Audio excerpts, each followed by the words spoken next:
नमस्कार, मैं हूं प्रद्युम्न शर्मा। हमारे खास कार्यक्रम जनता सरोकार में बात करेंगे सत्ता की सियासत से लेकर जनता के सरोकार तक। वहीं बताएंगे प्रदेश सरकार की उस योजना के बारे में जो होगी आपके काम की।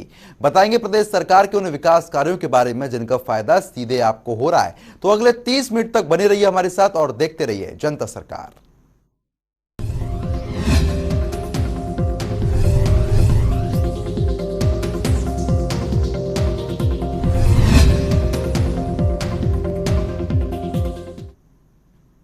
पंचकुला के सेक्टर 5 स्थित परेड ग्राउंड में भारतीय रेलवे माल गोदाम श्रमिक संघ ने हरियाणा राज्य श्रमिक पंजीकरण समारोह का आयोजन किया, जिसका उद्घाटन हरियाणा के मुख्यमंत्री मनोहर लाल ने किया। इस कार्यक्रम में हरियाणा के विधानसभा अध्यक्ष ज्ञानचंद गुप्ता और बिजली एवं जेल मंत्री रणजीत सिंह भी मौजूद रहे। वहीं मुख्यमंत्री ने समारोह को संबोधित करते हुए कहा कि श्रमिक समाज का असली निर्माता है। इस संसार की उन्नति में श्रमिक का पसीना लगा हुआ है। 19वीं शताब्दी में जब औद्योगिक क्रांति आई तो उद्योग के विकास में रेलवे का महत्वपूर्ण योगदान रहा। देश की तरक्की उद्योग से, उद्योग की तरक्की रेलवे और रेलवे की तरक्की श्रमिकों से हुई है। देश की तरक्की श्रमिकों पर निर्भर है। मुख्यमंत्री ने कहा कि प्रधानमंत्री नरेंद्र मोदी के नेतृत्व में समाज के सभी वर्गों का ध्यान रखा जा रहा है, लेकिन गरीब और श्रमिकों का भला कैसे हो, इस पर उनका विशेष ध्यान है। उन्होंने कहा कि सरकारी संसाधनों पर श्रमिकों का पहला हक है। हरियाणा सरकार कंस्ट्रक्शन, प्रवासी मजदूरों, दुकानदारों, मछुआरों और अन्य सभी असंगठित श्रमिकों का पंजीकरण करा रही है। इनका पंजीकरण पूर्ण हो जाने पर इनके लिए स्वास्थ्य, बच्चों की पढ़ाई, रोजगार, मकान और सामाजिक सुरक्षा पेंशन जैसी 22 योजनाएं क्रियान्वित की जाएंगी। वर्तमान में जो केंद्र सरकार श्री नरेंद्र मोदी जी के नेतृत्व में चल रही है, यह हरियाणा की आपकी सरकार है। सब वर्गों का ध्यान जरूर रखते हैं, लेकिन सबसे अधिक ध्यान जो समाज का वो गरीब तबका है, जो मूल रूप से मेहनत करता है, मिट्टी में मिट्टी होता है, अपने कंधे पर वजन उठा के चलता है, ऐसे सब लोगों का भला कैसे हो, इसकी चिंता सबसे पहले करते हैं। अगर सरकारी संपत्ति पर, सरकार के संसाधनों पर किसी का पहला अधिकार है तो मजदूर का, गरीब का, श्रमिक का है। श्रम विभाग ने, केंद्र सरकार ने जब ये तय किया कि जो असंगठित क्षेत्र के मजदूर हैं, इनका सबका पंजीकरण ये करना आवश्यक माना गया है। सब प्रदेशों में अभी पंजीकरण हो रहा है, लेकिन हरियाणा के क्षेत्र के अंदर पंजीकरण अभी बकाया है। तो सबसे पहले तो आज के दिन मुझे खुशी है कि आज आपका पंजीकरण ये खोला जा रहा है और इस पंजीकरण में लगभग 1.5 लाख श्रमिक जो रेलवे से जुड़े हुए हैं, वो सब अपना जो पंजीकरण कर लेंगे। तो इस पंजीकरण के बाद जितनी सुविधाएं केंद्र सरकार की, प्रदेश सरकार की हैं, वो सब सुविधाएं आपको मिलनी शुरू हो जाएंगी। ये पंजीकरण न केवल रेलवे के श्रमिक संघ का है, बल्कि इसमें जो राष्ट्रीय डेटाबेस बनेगा उसके अंदर कंस्ट्रक्शन वर्कर जितने हैं, साथ में प्रवासी भाई जो मजदूरी करते हैं और घरेलू कामगार हैं, खेतिहर मजदूर हैं, स्वरोजगार श्रमिक हैं, रेहड़ी फड़ी वाले हैं, छोटे दुकानदार हैं, आशा वर्कर हैं, आंगनबाड़ी की हमारी बहनें हैं, मछुआरे हैं, असंगठित वृक्षारोपण श्रमिक हैं, दूध वाले हैं, ऐसे बहुत से वर्ग हैं जिनको असंगठित क्षेत्र के अंदर माना जाता है। इन सब का पंजीकरण करके फिर इनके लिए विभिन्न योजनाएं, उनके स्वास्थ्य योजनाएं, रोजगार में भी इस रोजगार को अपना कैसे ऊपर उठाएं, अपनी आमदन कैसे बढ़ाएं, उनकी योजनाएं, बच्चों की पढ़ाई की योजनाएं, हमारा घर मकान कैसे बने, हमारी आवश्यकताएं कैसे पूरी हो, इन सब चीजों को लेकर के भविष्य भी सुरक्षित करने के लिए सामाजिक सुरक्षा पेंशन में हर व्यक्ति की आयु जब 55-60 के ऊपर हो जाती है तो उसको भी सुरक्षा चाहिए। उस सुरक्षा के लिए सामाजिक सुरक्षा पेंशन, अभी जैसे प्रधानमंत्री श्रम साधन जो मानधन योजना की है, श्रमजीवी मानधन योजना, वो श्रमजीवी मानधन योजना भी इसी में से लागू होगी, ताकि हम जो है उस योजना का जैसे आयु 60 वर्ष हो जाए तो एक पेंशन के रूप में वो हमको मिल जाए। बहुत प्रकार की पेंशन हमें पहले मिल रही है, लेकिन ये हमारी अपनी पेंशन 60 साल के बाद इसमें और जुड़ जाएगी, तो इस प्रकार का भी लाभ इसमें किया जा रहा है।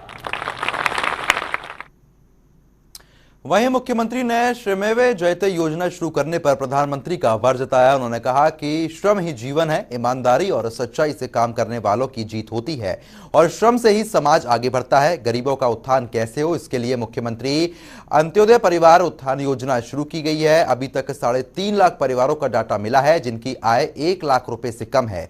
ऐसे परिवारों तक सरकार की 18 विभागों के 40 से ज्यादा योजनाओं का लाभ पहुंचाने के लिए अंत्योदय ग्रामोदय मेला लगाया जा रहा है। इन मेले में उनकी इच्छा अनुसार स्वरोजगार हेतु बैंक से ऋण, योग्यता अनुसार प्राइवेट नौकरियां दिलाने का कार्य किया जा रहा है। इस योजना का दूसरा प्रांत भी अब अध्ययन कर रहे हैं। हमारा जो स्वरूप हमको आगे बढ़ने के लिए प्रेरणा देता है, वही सरकारें भी इसमें अपना योगदान करती हैं। जैसे ई श्रम पोर्टल पर रजिस्ट्रेशन, इसका विषय मैंने बताया, और बहुत सी योजनाएं श्रमिकों के कल्याण के लिए केंद्र सरकार ने भी लागू की हुई है, हमने भी लागू की है।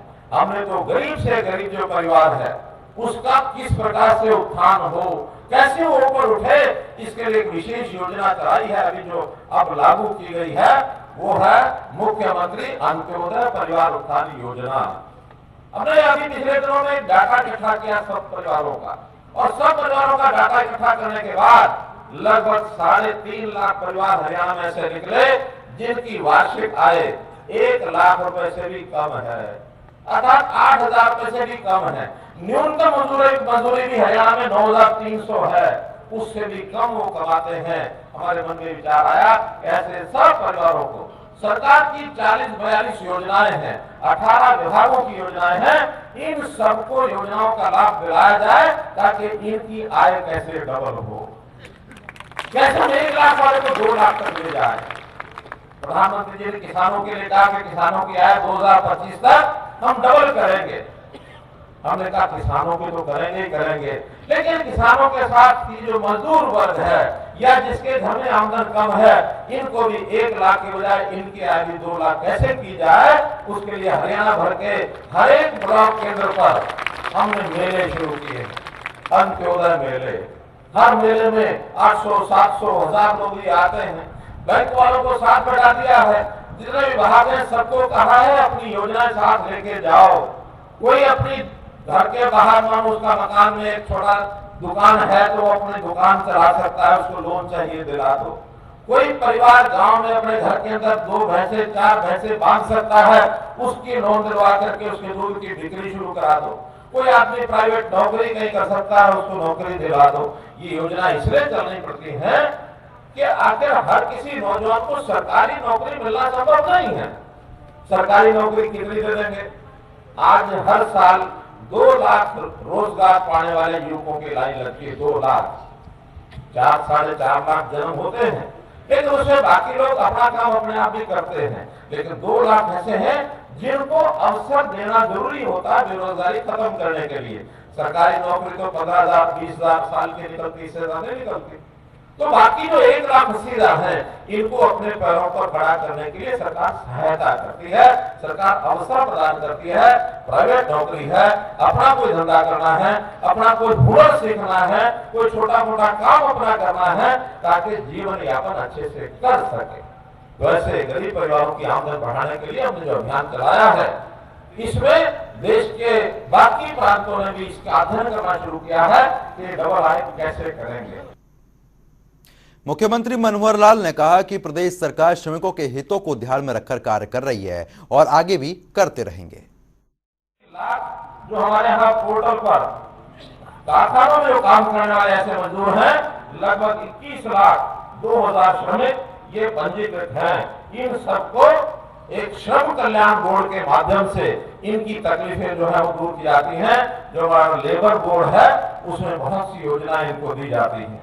इसी प्रकार जो कंस्ट्रक्शन वर्कर्स का बोर्ड एक अलग से बना हुआ है, उन कंस्ट्रक्शन वर्कर्स को भी अलग से, जैसे रेलवे का बोर्ड है, रेलवे के माध्यम से आपको सारी योजनाएं दी जा रही हैं।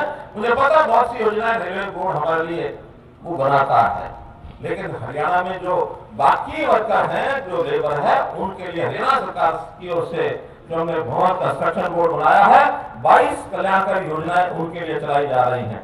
अंत्योदय आहार योजना चलाया जा रहा है। न्यूनतम वेतन, इसमें भी बहुत सी विसंगतियां जो आती हैं उसको ठीक करने के लिए हमने समय समय पर ये कमेटी बना करके उनको ठीक से किया गया है। महिलाओं के लिए श्रमिक सम्मान योजना, कन्यादान स्कीम, अर्थात जिन परिवारों की 3 बेटियां होती हैं, ऐसे शादी तक उन सब बेटियों को 51,000 रुपया कन्यादान दिया जाता है। इसी तरह जो अनुसूचित जाति के हैं उसमें तो सब बेटियां, चाहे पहली बेटी दूसरी बेटी, उनको भी उसका एक प्रकार से सहयोग किया जाता है। इसी प्रकार से जो मैंने बताया कि प्रधानमंत्री श्रम योगी मानधन योजना, इस मानधन योजना को भी ठीक से लागू हो जाए, इसके लिए डाटा इकट्ठा कर रहे हैं ताकि हर एक श्रमिक उसका पंजीकरण हो और उस पंजीकरण के बाद उसको अपना फॉर्म भर करके, चाहे वो सरल केंद्र है, अंत्योदय केंद्र है, गांव-गांव में हमने कंप्यूटर लगा करके साझा केंद्र, जो सामुदायिक साझा केंद्र है, वहां पर कंप्यूटर लगा करके उनको सबको कहा कि अपना जाकर के एक बार पंजीकृत होकर के अपना फॉर्म भरिए, ये सब सुविधाएं आपको आखिर तक मिलेंगी। मुख्यमंत्री मनोहर लाल ने सशक्त सेना झंडा दिवस पर देश के शूरवीरों को नमन किया। इस मौके पर राज्य मंत्री ओम प्रकाश यादव ने मुख्यमंत्री मनोहर लाल को सशक्त सेना झंडा दिवस का बैज भी लगाया। इस दौरान मुख्यमंत्री ने कहा कि भारत के जल, थल और नभ के शूरवीरों की वजह से ही हमारी सीमाएं सुरक्षित रहती हैं और हमारी स्वतंत्रता बरकरार है। आपको बता दें कि मुख्यमंत्री ने प्रदेशवासियों से अपील करते हुए कहा कि सशक्त सेना के लिए इकट्ठे किए जाने वाले फंड में भी योगदान करें। सशस्त्र सेना झंडा दिवस के अवसर पर आज मैं देश के जवानों को, जो हमारी सीमाओं पर डट करके अपने शौर्य, साहस और बुलंदियां दिखा रहे हैं, मैं उनको अपनी ओर से कोटिशा नमन करता हूं। निश्चित रूप से सीमाओं पर रक्षा के कारण से हमारी स्वतंत्रता, हमारी संपूर्णता ये बरकरार है। और आज मैं प्रदेशवासियों से भी अपील करता हूं कि सशस्त्र सेना झंडा दिवस के अवसर पर इनके द्वारा एकत्र किए जाने वाले फंड में उदारतापूर्वक और योगदान करें। मुख्यमंत्री के अतिरिक्त प्रधान सचिव तथा सूचना जनसंपर्क एवं भाषा विभाग के महानिदेशक डॉक्टर अमित अग्रवाल ने मंगलवार को चंडीगढ़ में सभी जिला उपायुक्तों के साथ वीडियो कॉन्फ्रेंसिंग के साथ हुई बैठक के दौरान जिला स्तर पर आयोजित होने वाली गीता जयंती कार्यक्रम की तैयारियों को लेकर समीक्षा की। उन्होंने कहा कि इन कार्यक्रमों में धार्मिक और सामाजिक संस्थाओं का भी सहयोग लिया जाए। इसके अलावा गीता जयंती के दौरान सभी कार्यक्रमों का आयोजन जन सहभागिता के सिद्धांतों और पवित्र गीता की मर्यादा के अनुरूप किया जाए। इस मौके पर अंतर्राष्ट्रीय गीता महोत्सव कार्यक्रमों के नोडल अधिकारी विजय दहिया और सांस्कृतिक कार्यक्रम के नोडल अधिकारी संजय भसीन वर्चुअल माध्यम से जुड़े थे। उन्होंने कहा कि कुरुक्षेत्र में 48 कोस परिक्रमा में विशेष कार्यक्रम का आयोजन किया जाएगा। इस 48 कोसी तीर्थ के अंतर्गत आने वाले 164 स्थानों से हर एक में से 4 से 5 व्यक्ति कुरुक्षेत्र विश्वविद्यालय में आयोजित होने वाली 48 कोस सम्मेलन में भाग लेंगे। इसके अलावा अंतर्राष्ट्रीय गीता महोत्सव कुरुक्षेत्र में आजादी के 75वें अमृत महोत्सव के तहत 75 स्वतंत्रता सेनानियों को सम्मानित किया जाएगा। उन्होंने कहा कि 48 कोसी तीर्थों पर 14 दिसंबर को शाम 5:30 बजे दीपोत्सव मनाया जाएगा। साथ ही 48 कोस कुरुक्षेत्र भूमि के अंतर्गत आने वाली 75 तीर्थ स्थलों पर सांस्कृतिक कार्यक्रम का आयोजन भी किया जाएगा। उन्होंने कहा कि 12 से 14 दिसंबर तक प्रदेश के सभी जिलों में जिला स्तरीय गीता जयंती महोत्सव बड़े हर्षोल्लास के साथ और धूमधाम के साथ मनाया जाएगा, जिसमें 6 कार्यक्रम गीता सेमिनार, हवन एवं गीता पाठ, स्कूली छात्रों द्वारा पेंटिंग और अन्य शैक्षणिक प्रतियोगिता, प्रदर्शनी, नगर शोभा यात्रा, श्रीमद् भगवत गीता, महाभारत एवं भगवान श्री कृष्ण के आधारित सांस्कृतिक कार्यक्रमों का आयोजन किया जाएगा। उन्होंने कहा कि सभी जिले में 50 स्कूलों के 50 छात्रों द्वारा गीता के श्लोकों का उच्चारण किया जाएगा। करीब 1 लाख से ज्यादा छात्र 14 दिसंबर सुबह 11:45 पर ऑनलाइन माध्यम से जुड़कर गीता पाठ करेंगे। गीता महोत्सव के दौरान प्रदेश के सभी जिलों में 12 से 14 दिसंबर का हवन, गीता पाठ एवं महाआरती का आयोजन होगा। सभी जिलों में नगर शोभा यात्रा 14 दिसंबर को तीनों दिन 75 तीर्थों पर सांस्कृतिक कार्यक्रमों का आयोजन भी किया जाएगा।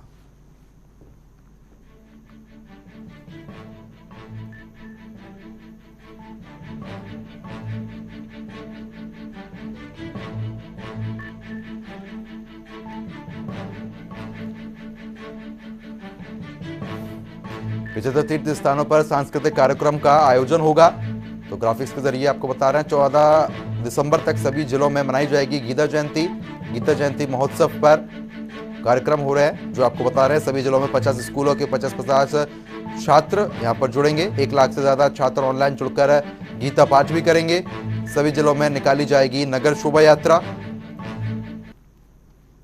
तो वहीं हरियाणा के गृह एवं स्वास्थ्य मंत्री अनिल विज ने चंडीगढ़ में गृह एवं स्वास्थ्य विभाग के अधिकारियों के साथ बैठक की है। इस दौरान उन्होंने बताया कि राज्य के युवाओं और लोगों को नशे से दूर करने और नशा छुड़वाने के लिए राज्य के सभी जिलों में नशा मुक्ति केंद्र की स्थापना के संबंध में एसओपी की तैयारी की जाएगी ताकि लोगों को नशा से मुक्त किया जा सके। उन्होंने कहा कि यह एसओपी अगले 15 दिन के भीतर स्वास्थ्य सेवाएं विभाग के महानिदेशक की देखरेख में तैयार की जाएगी। इस संबंध में कई मापदंड तैयार किए जाएंगे, जैसे कि हर नागरिक अस्पताल में नशा मुक्ति केंद्र की स्थापना निर्धारित, बिस्तरों की संख्या, स्टाफ की तैनाती, नशा छुड़वाने से संबंधित दवाइयों की उपलब्धता शामिल है। वहीं उन्होंने अधिकारियों को निर्देशित किया कि राज्य से नशा को खत्म करने के लिए एक प्राथमिक रणनीति पर काम किया जाए ताकि नशे को खात्मा यहां पर किया जा सके। साथ ही उन्होंने कहा कि हमें ड्रग्स की आपूर्ति और मांग की चेन को तोड़ना है और इस दिशा में पुलिस और स्वास्थ्य विभाग के साथ साथ अन्य संबंधित विभागों के अधिकारियों को मिलकर योजनागत तरीके से आगे बढ़ना होगा। उन्होंने कहा कि इसी कड़ी में गांव-गांव में नशे के विरुद्ध प्रचार और प्रसार करना होगा। तो वहीं बढ़ते कोरोना के नए वेरिएंट को देखते हुए हरियाणा के शिक्षा मंत्री कंवरपाल गुर्जर ने स्कूलों को 10 दिसंबर तक बंद रखने का फैसला किया है। इस दौरान शिक्षा मंत्री ने कहा कि कोरोना के नए वेरिएंट ओमिक्रॉन को लेकर विशेषज्ञ अपनी अपनी राय दे रहे हैं, तो इसे ध्यान में रखते हुए 10 दिसंबर तक स्कूल बंद करने का फैसला लिया गया है। साथ ही उन्होंने कहा कि देश के कई राज्यों में कोरोना के नए वेरिएंट ओमिक्रॉन के नए मामले सामने आए हैं, जिसके चलते स्कूल बंद रखने का फैसला लिया गया है। उन्होंने ये भी कहा कि परिस्थितियों को ध्यान में रखते हुए आगामी फैसले लिए जाएंगे। अभी तक तो जो कोरोना के लिए जिस प्रकार की हमने हिदायत जारी की थी उसी प्रकार की हिदायत जारी है। और अभी हमने एक निर्णय लिया था कि हम 1 दिसंबर से जो हमारे स्कूल हैं वो पूरी संख्या के साथ हम शुरू करेंगे और पूरे टाइम के लिए शुरू करेंगे। लेकिन इस वेरिएंट की वजह से ही हमने निर्णय लिया है कि 10 दिसंबर तक अभी हम इसका वेट करेंगे और देखते हैं इसके परिणाम क्या है। हालांकि अभी कोई बहुत ऐसी बात नहीं है कुछ भी, लेकिन जिस प्रकार के जो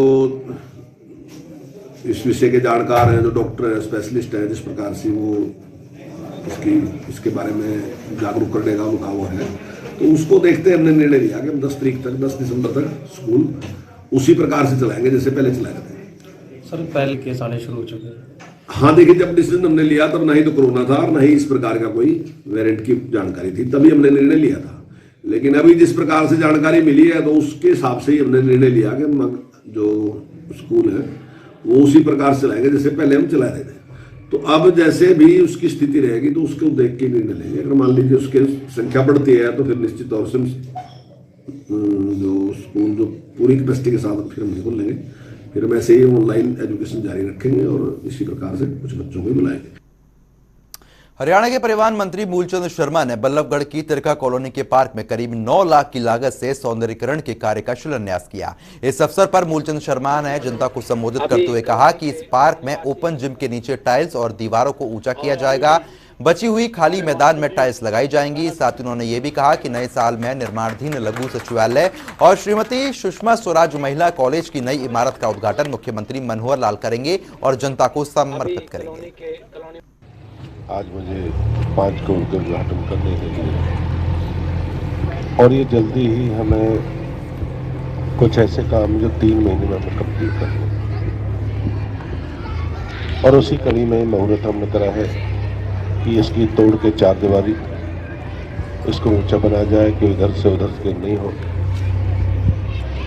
और इसके जो फुटपाथ है, इसके जो जिम है इसकी, और हम इसको बहुत बढ़िया एक स्कूल बनाएंगे। आने मेरी एक सोच है कि तिरका कॉलोनी में एक बहुत सुंदर स्कूल भी बनाएंगे। ये मेरी अगली कड़ी का एक प्रोजेक्ट है जहाँ सुंदर स्कूल, सुंदर कॉलेज होंगे, जहाँ शिक्षा होगी वहाँ अंधेरा दूर होगा। और शिक्षा बन कुछ भी नहीं हो,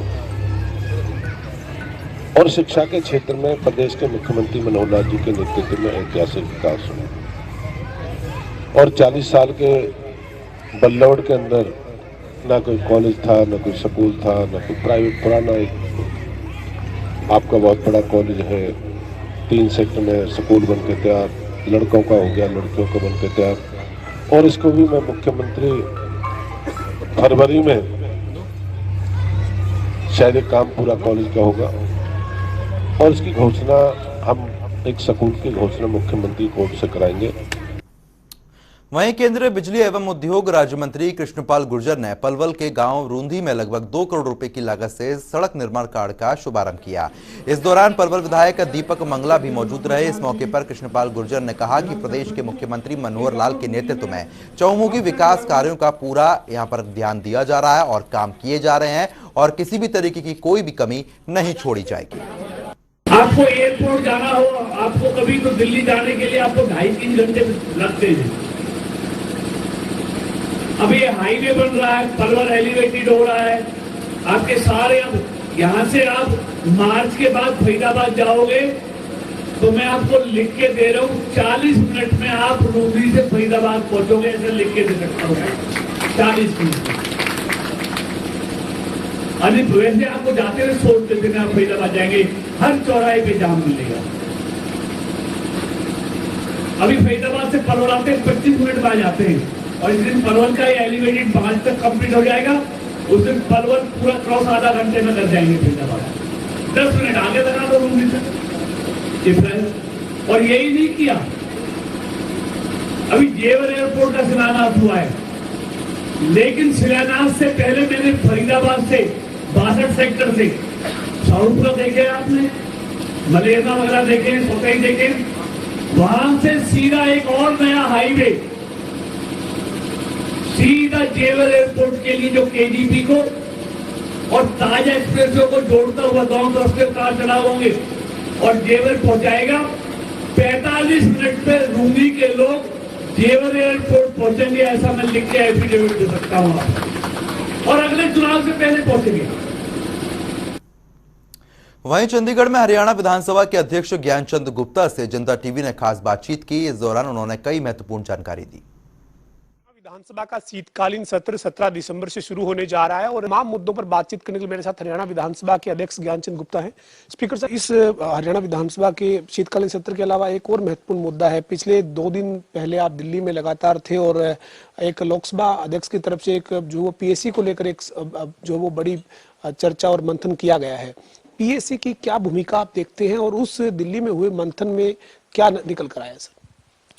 देखिए, पीएससी विधानसभा की एक बहुत इम्पोर्टेंट, कह लीजिए सबसे इम्पोर्टेंट कमेटी है।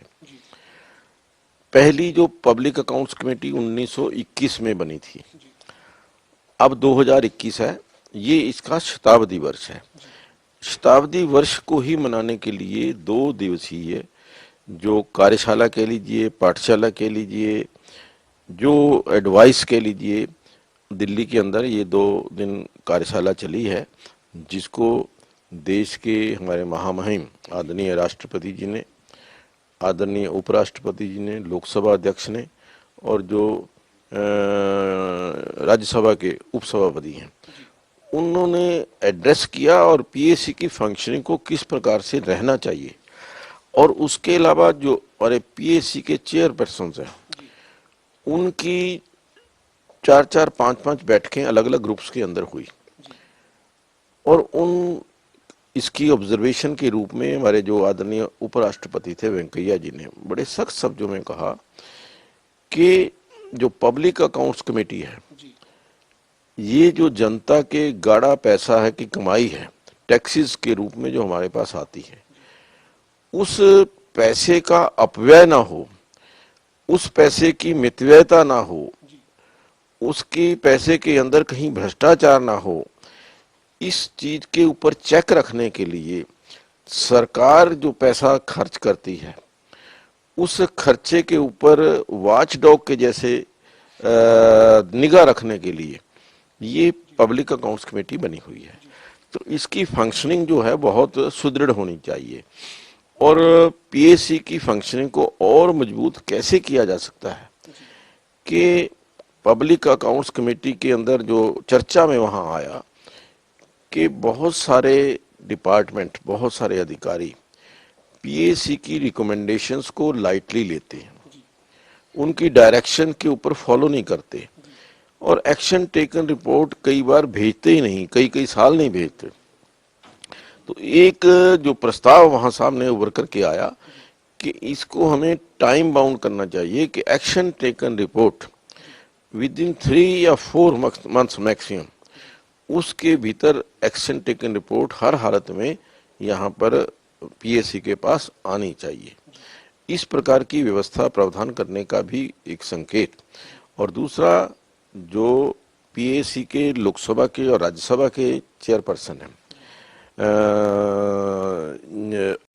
उनकी अध्यक्षता में एक कमेटी गठन करने का प्रस्ताव है कि जो सभी पीएससी के जो चेयरपर्सन हैं उनकी समय समय पर बैठकें लेकर के उनके सम्मुख आ रही डिफिकल्टीज को कैसे दूर किया जा सकता है या कैसे इसको मोर इफेक्टिव बनाया जा सकता है, इसके बारे में चर्चा करें। तो ये सारी चर्चाएं वहाँ पर कुछ जो हमारे यहाँ तो नहीं है ऐसा, लेकिन कुछ प्रदेशों के अंदर वहाँ के जो चेयरपर्सन हैं उन्होंने बताया कि वहाँ पर जो अधिकारी हैं, जो जिन अधिकारियों को कमेटी के सामने आना चाहिए वो आते नहीं हैं या टाल मटोल करते हैं। तो इसको भी रोकने के लिए क्या उपाय किए जा सकते हैं? क्या इस समय ऐसे व्यवहार को हम प्रिविलेज के दायरे में ला सकते हैं, या ऐसे अधिकारियों के मामले जो हैं वो जो बार बार इसको अवॉइड करते हैं प्रिविलेज कमेटी को भेजे जा सकते हैं? इसके ऊपर गंभीरता से चर्चा हुई है और मुझे लगता है कि 1-2 बार बैठेंगे तो निश्चित तौर पर ये जो मैं समझता हूँ इनको कानूनी अमली जामा जो है वो पहनाया जाना चाहिए। तो जनता सरकार में अभी के लिए सिर्फ इतना ही, लेकिन खबरों का सिलसिला लगातार जारी है। नमस्कार।